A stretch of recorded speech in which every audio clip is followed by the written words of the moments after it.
If you've been feeling overwhelmed with anxiety lately, try listening to a guided meditation on the Meditation for Anxiety podcast. Meditation is a proven, natural way to help you calm down and dissolve stress so you can feel lighter and happier. So subscribe for free today to the Meditation for Anxiety podcast by searching for Meditation for Anxiety on your favorite podcast player. This is Optimal Living Daily, episode 2988, The Main Reason Changing Your Life is Tough, by Leo Babauta of ZenHabits.net, and I'm Justin Malik. We're going to get right to it as we optimize your life. The Main Reason Changing Your Life is Tough, by Leo Babauta of ZenHabits.net. Many of us have things we'd like to change, our exercise and diet habits, procrastination and productivity habits, patience and mindfulness habits, quitting bad habits, decluttering and finances, reading and learning, and doing all the things we want to do in life. But very often, we fall short of our hopes. What's the problem? Why do we struggle with these changes? Well, there are a lot of reasons, some of them external, but the main reason that it's difficult to stick to these changes is actually internal. The main reason changing our lives is hard, we get in our own way. How? Well, our thinking is the problem. See if you've done any of these. You mess up or procrastinate on your habit changes and then are harsh or critical on yourself. It's time to do what you set out to do, but then you put it off and look for something easier. You go to distractions.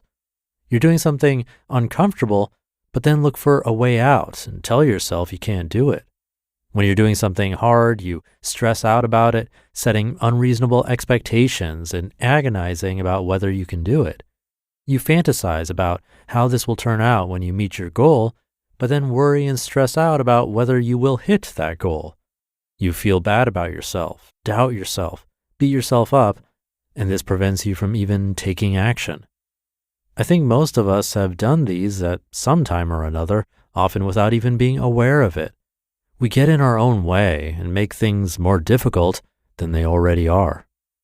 Why we get in our own way? Why do we do this if we're just making things harder? These are old patterns built up over the years that are coping mechanisms for dealing with difficulty. The reasons we go to these patterns? We have lots of uncertainty or discomfort about the task or project, so we look for a way out and start to rationalize and look for something easier. We create high expectations, our goals, ideals, and fantasies, and then fear not meeting those expectations, more uncertainty. We don't believe in ourselves because we doubt whether we're good enough to do it. That's uncertainty about ourselves. And being harsh on ourselves for procrastinating or messing up is a way to deal with the uncertainty that arises when we do these things. So some kind of uncertainty arises about ourselves, about how we just procrastinated, about how this project will go, about how to go about doing this task, and about whether we'll meet our goal.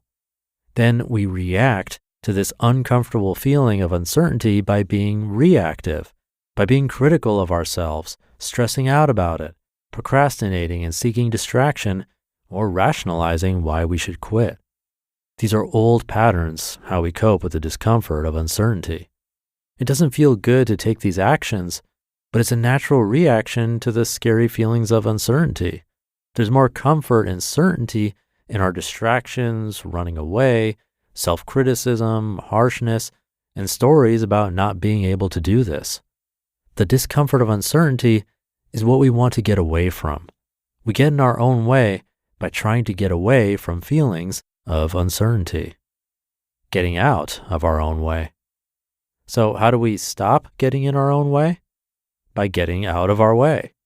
When we notice that we're procrastinating, seeking distraction, being harsh or critical, rationalizing quitting or putting something off, stressing out about not being able to do something, we should pause, just notice what we're doing.